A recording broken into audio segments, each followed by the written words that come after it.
बिस्मिल्लाहिर्रहमानिर्रहीम, अस्सलाम वालेकुम। मैं हूं शकील कुरेजा। आज की सूरत हाल ऐसा लग रहा है कि पूरा व्लॉग पीटीआई के ऊपर होने जा रहा है, क्योंकि उनसे मुतालिक सारी खबरें हैं। लेकिन उसमें सबसे इंपॉर्टेंट चीज़ ये है कि इमरान खान का कमाल ये है, वो जेल में बैठकर इस वक्त सियासत का जो है मरकज़ बने हुए हैं, बावजूद इसके कि उनकी हुकूमत नहीं बन सकी और वो आज़ाद भी नहीं है, वो कैद में हैं। उनकी पार्टी के ऊपर जो कुछ गुजरा, जो कुछ गुजर रहा है, लेकिन उसके बावजूद सियासत का जो महवर है वो इमरान खान साहब बने हुए हैं। आज की मैंने जब खबरें देखी पॉलिटिकल, तो वो कम व बेश सारी खबरें जो हैं वो पीटीआई से रिलेटेड हैं। तो इसके ऊपर आज मैं रोशनी डालने की कोशिश करूँगा। उसके जो मौज़ूआत बनते हैं, एक तो इमरान खान साहब के मुकदमात की सूरत हाल है। लोग जो है वो इनके मंजर-ए-आम पे आ रहे हैं। पाकिस्तान तहरीक इंसाफ के राब्तों की बहाली जो है उसका भी कोई इंदिया मिल रहा है, और अब आहिस्ता आहिस्ता जो है पीटीआई की वापसी होती हुई नज़र आ रही है। मैं इन सब के ऊपर रोशनी डालता हूँ आगे। और पीटीआई का एक अहम मुतालबा जो है वो पूरा हो गया, और शेर अफजल मरवत साहब, अब एक क्वेश्चन है, क्या वो पीटीआई के अंदर रॉन्ग नंबर है? इसके ऊपर भी ज़रूर बात करेंगे। बल्कि इनसे रिलेटेड दो तीन चीज़ें हैं जो मैं आपके सामने रखने की कोशिश करूँगा। तो पहली चीज़ आती है इमरान खान साहब, जो कि लीड कर रहे हैं ऑब्वियसली जमात को।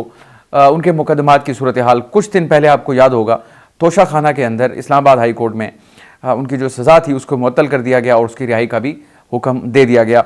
14 साल उनको कैद की सज़ा हुई थी, और उनके साथ तो ये अब उनका जो तो बुशरा बीबी जो थी उनको भी 14 साल कैद की सज़ा थी, तो उनकी भी रिहाई का हुक्म दिया गया था। ये हो गया एक मुकदमा जो इंपॉर्टेंट नौइयत है, जिसमें उनको सज़ा हो चुकी है। अब आपने इन चीज़ों को जोड़ के देखना है जो मैं बताता चला जा रहा हूँ। दूसरी खबर, उनका आज साइफर के ऊपर समाअत हुई।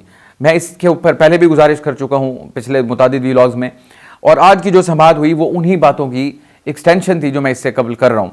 इमरान खान साहब का एक ही अब सवालिया निशान बचा हुआ है कि वो साइफर से ईद से पहले आज़ाद होते हैं या ईद के बाद आज़ाद होते हैं। सिर्फ यही तय होना है। आज उनके वकील जो हैं बैरिस्टर सलमान सफदर, उनकी जानिब से दलाइल के दौरान कहा गया कि हाथी तो निकल गया है, अब पूंछड़ ही रह गई है पीछे। और बात उनकी फैक्चुअली भी ठीक है कि जिस किस्म का मुकदमा प्रोसिक्यूशन की जानिब से प्लीड किया गया, या उनके पास दिफा उनका बड़ा कमज़ोर था, सलमान सफदर के दलाइल बड़े मजबूत थे, तो ये सिर्फ इतनी बात रह गई है कि ईद से पहले उनकी इससे रिहाई होगी साइफर केस से, या ईद के बाद होगी। तो ये नविश्ता दीवार है जो वाज़े नज़र आ रहा है कि ये सज़ा भी ठहर नहीं पाएगी। उसकी जो बुनियादी वजह है वो हमारा तल्ख माजी है अदालती महाज के ऊपर। बिलखुसूस जिस तरीके से मुकदमे को चलाया गया, जिस तरीके से उनको सज़ा दी गई, तो ये बिल्कुल वाज़े था कि कभी भी ये सज़ा ठहर नहीं पाएगी, और वो हमें अब उड़ती हुई बज़ाहिर नज़र आ रही है। गो के मामला सब जुडिस है, सुप्रीम उसमें हाई कोर्ट में इसके ऊपर समाअत चल रही है, लेकिन जो कुछ वहाँ पे नज़र आ रहा है और जो सूरत हाल बनती हुई नज़र आ रही है, उससे बिल्कुल वाज़ेह है कि मुकदमा नहीं ठहर पाएगा। बस इतनी बात है कि ईद के चंद दिन हैं, इसी के अंदर फैसला होगा, या ईद के पहले हफ्ते के अंदर, ईद के बाद जो पहला हफ्ता है उसमें फैसला हो जाएगा। बहरहाल फैसला यही होने जा रहा है। तो ये दूसरा मुकदमा हो गया जिसमें उनकी जान की खलासी होती हुई नज़र आ रही है। इसके अलावा उनके ऊपर जो मुकदमात थे दीगर तोड़ फोड़ वाले और दीगर, उनके अंदर भी मुतादिद कम बेश 6-7 मुकदमात जो हैं उसमें उनकी बरियत हो चुकी है। आपने इन सारी चीज़ों को रिलेट करके देखना है। जो मैं आज की जब चीज़ों को जोड़ा है सारी चीज़ों को, तो उसमें पिक्चर क्या बन रही है तहरीक इंसाफ के मुस्तकबिल की, और बिलखुसूस ईद के बाद वाली, उसमें आपको समझने में ज़रा आसानी होगी कि इनकी मुस्तकबिल की सियासत क्या होने जा रही है। और मुस्तकबिल करीब की बात कर रहा हूँ, बईद की नहीं। अच्छा, अब आज एक और डेवलपमेंट हुई। इनके लोग जो है वो मंजर-ए-आम पे आना शुरू हो गए हैं। पिछले दिनों आपको याद होगा, पिछले हफ्ते गालिबन हमाद अजहर साहब एक तवील अरसे के बाद 9 मई वाक़यात और उस तनाजुर में वो गायब थे, यानी अंडरग्राउंड थे। वो बिलाखिर मंजर-ए-आम पे आए पेशावर में, और फिर पेशावर हाई कोर्ट में वो पेश हुए, और 51 मुकदमात के अंदर उनकी राहदारी ज़मानत मंजूर हो गई। तो लिहाजा वो मंजर-ए-आम पे आ गए। आज फिर 2 लोग और मंजर-ए-आम पे आ गए। एक जनाब शिबली फराज साहब, जो कि किसी दौर में इमरान खान साहब के चीफ ऑफ स्टाफ हुआ करते थे, वो भी आज मंजर-ए-आम पे आए और उनका मीडिया से गुफ्तगू भी की, और इमरान खान साहब से उनकी मुलाकात भी हो गई, और उनको एक ओहदा भी दे दिया गया। तो ये तीसरी चीज़ हो गई। इनको आपने जोड़ के देखना है, तीसरी चीज़ हो गई। और इसके साथ ही आज आज़म सवाती साहब, जो बहुत अरसे से वो भी, यानी जिसको कहना एक शदीद जब्र में रहे, वो भी आज बिलाखिर मंजर-ए-आम पे आए, और उनकी भी ज़मानत जो है राहदारी ज़मानत मंजूर हो गई। तो ये 2 बंदे आज मंजर-ए-आम पे आ गए, और दोनों बड़े कद काठ वाले बंदे हैं पॉलिटिकली, और इमरान खान साहब के करीब हैं ये दोनों। ये देख लीजिए, आज ही मंजर-ए-आम पे आए और आज ही इमरान खान साहब से मुलाकात हुई। यकीनन उनकी दरख्वास्त गई होगी, रिक्वेस्ट मुलाकात की जेल इंतज़ामिया को, वहाँ से अप्रूवल हुई तो उनको मुलाकात की इजाज़त मिली। यानी एक उनका मंजर-ए-आम पे आना, उनकी अप्रूवल होना, इमरान खान साहब की मंजूरी देना, और उनका आज मिलना, और उनको ओहदा मिलना, ये बहुत बड़ी डेवलपमेंट है। फिर आज़म सवाती का भी आज ही मंजर-ए-आम पे आना, ये भी एक इंपॉर्टेंट खबर है पाकिस्तान तहरीक इंसाफ की मुस्तकबिल की सियासत के हवाले से। अब आते हैं एक और अहम खबर, मैं उसको अहम खबर नहीं अहम तरीन खबर कहता हूँ, वो है राब्तों की बहाली का मामला। इस वक्त पाकिस्तान तहरीक इंसाफ की एक ही हुकूमत है और वो है KP के अंदर। और गंडापुर साहब का मामला जो है, उनकी प्राइम मिनिस्टर से एक मुलाकात हो गई थी और फिर उस मुलाकात के बाद मामला थोड़े बेहतर हुए। फिर उसके बाद एक इजलास हुआ था जिसमें वो शरीक भी हुए थे, तस्वीर भी आई थी। ठीक है, ये बात दुरुस्त है, पॉलिटिक्स अपनी जगह है, और वो जो उनके सूबे के जो हकूक़ हैं, सूबे के जो मामलात हैं, जिनके हवाले से वो विफाक पे इन्हिसार करते हैं, उनको उनकी अदायगी करना उनके फ़र्ज़ अव्वलीन में शामिल है। तो ये बात बहुत अच्छी है, उनको राब्ता बहाल रखना चाहिए, उन्होंने राब्ता बहाल रखा। लेकिन जो आज मैं बात कर रहा हूँ वो दीगर राब्तों की बहाली है, कि जिनके साथ उनकी नाराज़गी है, जिनके साथ उनकी जंग थी या जंग है या जो भी सूरत हाल है, यानी वो इस्टेब्लिशमेंट की तरफ मैं बात कर रहा हूँ। क्योंकि इमरान खान साहब मुतअद्दिद बार वाज़े अल्फाज में कह चुके हैं, वो बात करेंगे तो उनसे करेंगे, इस हुकूमत से क्या बात करें, इन लोगों से क्या बात करें, इनको तो वो वेटेज ही नहीं देते। और बल्कि वो मुझे याद है हाई कोर्ट के अंदर जब वो बैठे थे तो उस वक्त भी उन्होंने ये बात दोहराई थी। ये पुरानी बात मैं कर रहा हूँ, जब उनकी पहली गिरफ्तारी हुई थी, जिसके बाद फिर वो सुप्रीम कोर्ट भी गए, फिर ये जनाब यहाँ पे पुलिस फाउंडेशन में भी एक रात गुजरी, फिर उनकी ज़मानत हो गई। लिहाजा ये उस वक्त की बात है। तो उस वक्त भी बात करते थे उन्होंने, बल्कि कल परसों भी कहा किसी को कि मैंने सदर आरिफ अलवी के ज़रिए उनको पैगाम भेजा था कि मुझे लंदन प्लान का पता है। आसिम मुनीर साहब की वो बात कर रहे थे, army chief of army staff की, कि उनको पैगाम भेजा था बजरिया सदर आरिफ अलवी कि मुझे लंदन प्लान का मुकम्मल इल्म है और चीफ इलेक्शन कमिश्नर के ज़रिए उस पर अमल दरामद करने की कोशिश की जा रही है। और ऑन रिकॉर्ड इमरान खान साहब मुतअद्दिद बार कह चुके हैं कि वो बात करेंगे तो उन्हीं से करेंगे जो मैटर करते हैं, ये लोग मैटर नहीं करते जिनसे जो ईवानों के अंदर बैठे हैं या जिनकी हुकूमत है। तो अब आता हूँ राब्तों की बहाली की असल खबर की तरफ। आज एक टॉक शो के दौरान रऊफ़ हसन साहब, जो कि मरकज़ी तर्जुमान हैं पाकिस्तान तहरीक इंसाफ के, इंफॉर्मेशन सेक्रेटरी, आज उन्होंने एक टॉक शो में गुफ्तगू करते हुए कुछ हिस्से की जो है वो तस्दीक की, और वो ये थी, खबर ये थी कि आज से गालिबन 2 दिन कबल पेशावर के अंदर कोर 11 कोर है हमारी, तो कोर कमांडर साहब की तरफ से इफ्तार की उनको दावत दी गई पाकिस्तान तहरीक इंसाफ के अरकान को, और वो उन्होंने उसमें शिरकत भी की। अब ये तो उनकी खबर थी, तो इसके ऊपर सवाल उनसे हुआ क्या उसमें गंडापुर साहब जो कि वज़ीर आला हैं वो भी शरीक थे। तो उनका ये कहना है रऊफ़ हसन साहब का कि ये उनके इल्म में नहीं है, और उनका इम्कान ये है कि शायद वो उसमें शामिल नहीं थे। अलबत्ता हमारे लोग वहाँ पे गए, इस बात की उन्होंने तस्दीक की। तो इसमें 2 चीज़ें हैं, एक वहाँ से दावत मिलना इफ्तार डिनर की, और वो क्या होता है कि खाना या बैठना, मिल बैठने का एक बहाना होता है। तो ये एक मेरे ख्याल में जो एक इतना बड़ा डेडलॉक था, अगर ये इसमें शुरुआत हुई है तो पॉलिटिकली और मुल्क के लिए, क्योंकि मुल्क को स्टेबिलिटी चाहिए, तो इस हवाले से अगर ये बंद दरवाज़ा खुला है तो मैं इसको अच्छी पेशरफ्त समझता हूँ। और फिर इसका हमने पता लगाने की कोशिश की, जो हमें पता चल सका है वो जो अरकान पाकिस्तान तहरीक इंसाफ के उस इफ्तार डिनर में शरीक हुए, यानी 11 कोर के जो ऑफिस है 11 कोर वहाँ पे, तो उनकी तादाद दर्जनों में है, और उनका ताल्लुक पाकिस्तान तहरीक इंसाफ के है, तहरीक इंसाफ के साथ है, जो इलेक्टेड मेंबर्स हैं सूबाई। तो मतलब ये है कि बर्फ़ पिघल रही है। और मैंने अब पिछली 3 चीज़ों को मिला के अगर आप देखें, इमरान खान के मुकदमात की सूरत हाल आपको मैंने बता दी, उसमें आपको वाज़ेह चीज़ें बदलती हुई नज़र आ रही हैं। एक सज़ा ख़त्म हो गई, दूसरी का इम्कान पैदा हो गया, तोड़ फोड़ के कई मुकदमात में वो बरी हो चुके हैं। फिर उसके बाद उनके लोग मंजर-ए-आम पे आ रहे हैं। पिछले हफ्ते वो आए हमाद अज़हर साहब, आज 2 और लोग आ गए, उनकी मुलाकात भी हो गई। तो ये बंद दरवाजे जो खुल रहे हैं, ये मतलब इस चीज़ को, यानी आप समझ लें कि पेश खैमा है इस चीज़ का कि उनकी आने वाली जो पॉलिटिक्स है या आने वाला जो उनकी पॉलिटिकल फेट है, वो आपको इसमें नज़र आ रही है कि क्या उसमें छुपा हुआ है। और फिर राब्तों की बहाली, ये भी बड़ा अहम ब्रेक थ्रू है, बेशक वो वहाँ से हो रहा है।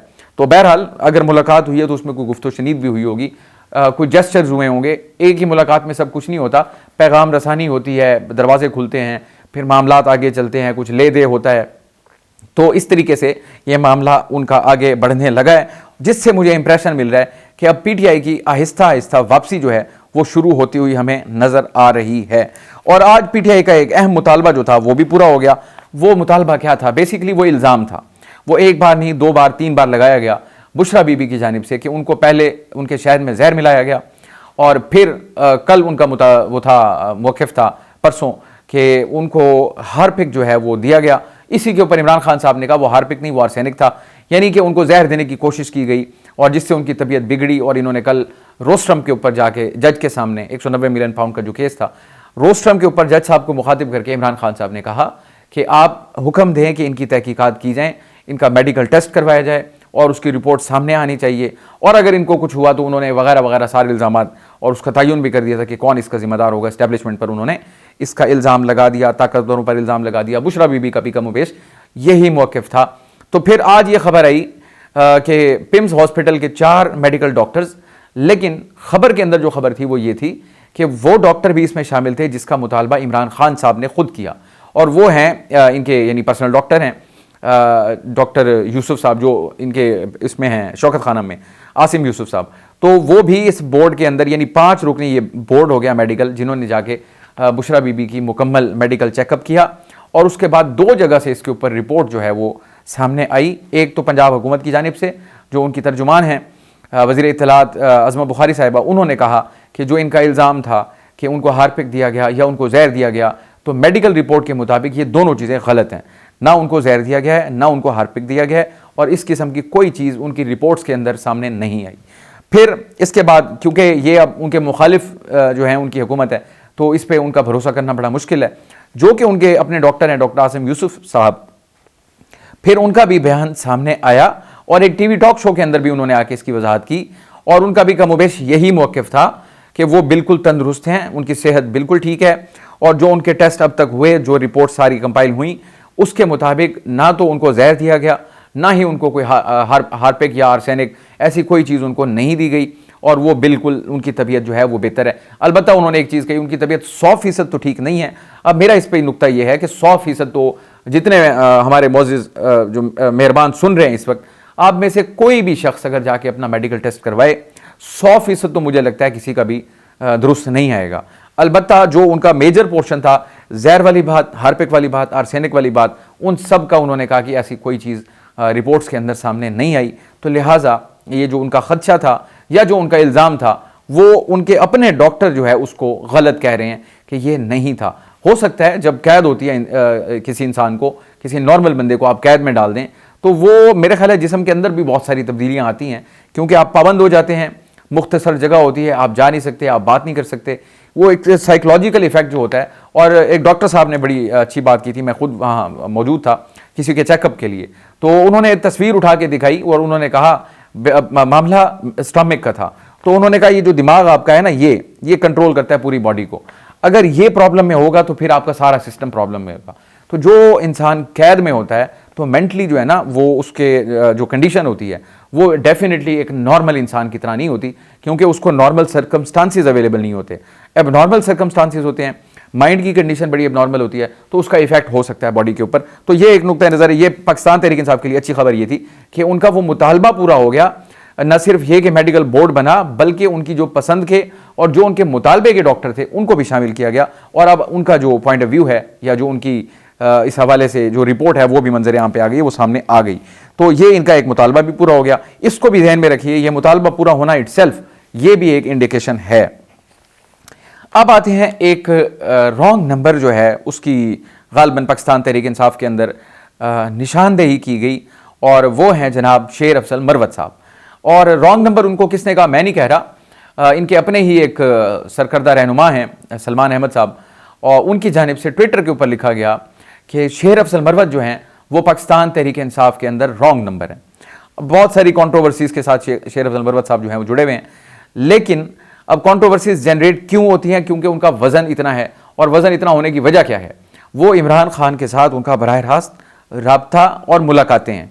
यानी इमरान खान साहब जिसको मना कर दें तो उसकी तो ऑब्वियसली मुलाकात नहीं हो सकती, तो इमरान खान साहब इनसे मिलने पर राज़ी होते हैं, इसी वजह से इनकी उनसे मुलाकातें होती हैं और वो उनका पैगाम लेके आते हैं। बहुत सारी जगहों के ऊपर वो पार्टी से अलग थलग खड़े हुए नज़र आते हैं। उनकी जो पार्टी के अंदर इजलास हो, यानी कोर कमेटी का जो इजलास होता है, उसमें भी वो अलग थलग नज़र आते हैं, और वो हैं एग्रेसिव बड़े। लेकिन ये है कि इमरान खान साहब ने आज तक उनकी मुलाकातों के ऊपर पाबंदी नहीं लगाई, और सलमान अहमद साहब उनको कह रहे हैं कि ये तहरीक इंसाफ का रॉन्ग नंबर है। वो क्यों कह रहे हैं उसकी 2-3 रीजंस मैं आपके सामने रखता हूँ। वो गलत या सही इनकी पार्टी का इंटरनल मैटर है, लेकिन इनके ऊपर शकूक व शुबहात का भी इजहार किया जाता है। मैं आता हूँ इनके मुतादिद चीज़ों के ऊपर जो ये वजह तनाज़ा बनते क्यों हैं। नंबर 1, इनका फड्डा सोशल मीडिया के साथ है। इमरान खान साहब हो, तहरीक इंसाफ हो, उनकी बहुत सारी रिलायंस जो है वो उनके सोशल मीडिया के ऊपर है, और सोशल मीडिया के ज़रिए वो अपने वर्कर तक के साथ इन कॉन्टैक्ट होते हैं। फर्दन फर्दन नहीं कर सकते, लेकिन उनको अपने जो वर्कर है उसकी पल्स पता चल रही होती है। और मैंने बहुत सारे फैसले इनके सोशल मीडिया के दबाव के तनाजुर में तहरीक इंसाफ के फैसले बदलते हुए देखे हैं। यानी वो इतनी अहमियत देते हैं सोशल मीडिया को कि अगर उसका दबाव किसी फैसले के ऊपर आ जाए तो वो उसको तब्दील भी कर देते हैं। शेर अफजल मरवत साहब का फड्डा हो गया सोशल मीडिया टीम से, यानी सोशल मीडिया के साथ अपना। पिछले दिनों आपको याद होगा अजहर मिशवानी हो गए और दीगर जो इनके लोग हैं सोशल मीडिया को जो हेड भी कर रहे हैं, जो बड़े हैं, इफेक्टिव उनकी वॉइस है, तो उनके साथ इनके फड्डे शड्डे जो थे वो सामने आए। यानी एक मामला तो हो गया इनका सोशल मीडिया के साथ फड्डे वाला। दूसरी चीज़ ये हो गई कि इनको शक की नज़र से भी देखा जाता है। ये कुछ इतलात हम तक हैं ऐसी कि इमरान खान साहब बजाते खुद भी कि वो इनको कुछ किसी हद तक शक की नज़र से देखते हैं कि शायद ये डबल रोल तो प्ले नहीं करते। शायद की मैं बात कर रहा हूँ कि यानी एक तरफ तो ये पार्टी के अंदर मामलात को भी देख रहे हैं, लेकिन कहीं ये दूसरी तरफ भी तो नहीं है। इसके ऊपर उनके ऊपर यानी एक शकूक और शुबहात अपनी जगह पे मौजूद हैं। इन्हीं के लिए शेर अफजल मरवत साहब के लिए इसी दौरान एक और बुरी खबर आई। 2-3 दिन पहले एक खबर आई कि इमरान खान साहब ने अपने 5 जो हैं फोकल पर्सन, 3 फोकल पर्सन मुकर्रर कर दिए थे। तो उसके अंदर शेर अफजल मरवत साहब थे, उमैर नियाजी साहब थे और बैरिस्टर गौर साहब थे। तो आज एक और खबर आ गई जब ये मुलाकात हुई इमरान खान साहब से आज उनके रहनुमाओं की, उसमें से उन 3 लोगों में से 2 हो गए माइनस। उमैर नियाजी साहब माइनस हो गए फोकल पर्सन वालों में से, और शेर अफजल मरवत साहब को भी माइनस कर दिया गया, जबकि उसमें अब ऐड हो गए हैं कुछ लोग और टोटल तादाद हो गई है 5। अब जो ऐड हुए हैं इसमें पहले तो थे लॉयर्स ही थे तीनों, शेर अफजल भी लॉयर थे, बैरिस्टर गौर भी लॉयर थे और उमैर नियाजी भी लॉयर थे। लेकिन जो आज खबर आई, जो 5 नए यानी अब फोकल पर्सन मुकर्रर किए गए हैं, उसके अंदर एक तो हैं जनाब बैरिस्टर गौहर साहब, वो पिछले में भी थे, इसमें भी हैं, जो कि इस वक्त चेयरमैन भी हैं। और दूसरे नंबर पे आ गए शिबली फराज साहब। ये बड़ी इंपॉर्टेंट है ये चीज़, इनका आना, एकदम मंजर आम पे आना, मुलाकात होना और फोकल पर्सन भी मुकर्रर होना, ये कमाल की बात है। और उमर अयूब साहब, ये दोनों पॉलिटिकल लोग हैं, ये वकील नहीं हैं, 2 पॉलिटिकल आ गए। इसके अलावा इंतजार पंजोथा साहब हैं और बैरिस्टर अली जफर साहब हैं। तो अब जो कॉम्बिनेशन बना है उसमें लॉयर्स भी हैं और पॉलिटिशियंस भी हैं। उमर अयूब साहब ऑपोजिशन लीडर हैं, शिबली फराज साहब इमरान खान के चीफ ऑफ स्टाफ रह चुके हैं, वो भी एक पॉलिटिकल फिगर है, सेनेटर भी रहे। तो अब इनका जो कॉम्बो बना है वो है पॉलिटिकल और वकील दोनों का।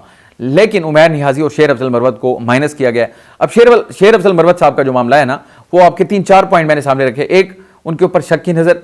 दूसरा, उनको रॉन्ग नंबर कहना भी तो एक शक की ही नज़र है ना। और फिर इसके अलावा इमरान खान साहब का उनको इसमें से माइनस करना हो सकता है मुमकिन है आने वाले दिनों में उन पर शायद मुलाकात भी इमरान खान साहब पाबंदी लगा दें कि वो मुलाकात भी नहीं करेंगे।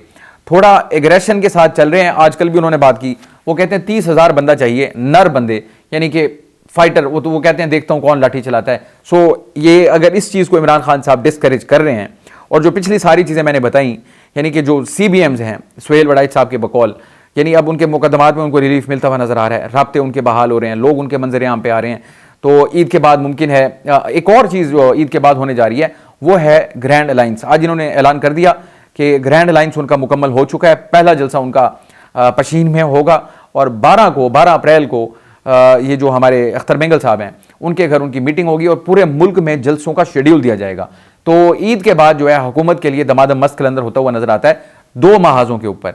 एक, अगर ग्रैंड अलायंस बनता है तो वो यानी जिससे सियासी अदम इस्तेहकाम पैदा होने का इम्कान है।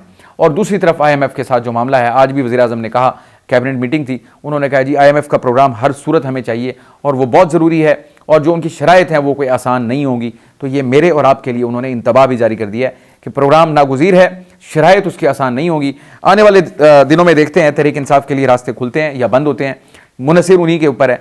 एज ऑफ नाउ ये सारी सूरत हाल जो है वो ये बता रही है कि ईद के बाद गालबन इनके लिए रास्ते खुलते हुए नजर आ रहे हैं। अगर इनकी वहाँ मामला सेटल हो गए जहाँ इनकी लड़ाई है तो फिर हुकूमत के लिए ये परेशानी का वक्त हुआ चाहता है। आज के लिए इतना ही। आप हमारी वीडियोस को लाइक कर सकते हैं, चैनल को ज़रूर सब्सक्राइब करें और अपना फीडबैक कमेंट के जरिए हमारे साथ शेयर कर सकते हैं।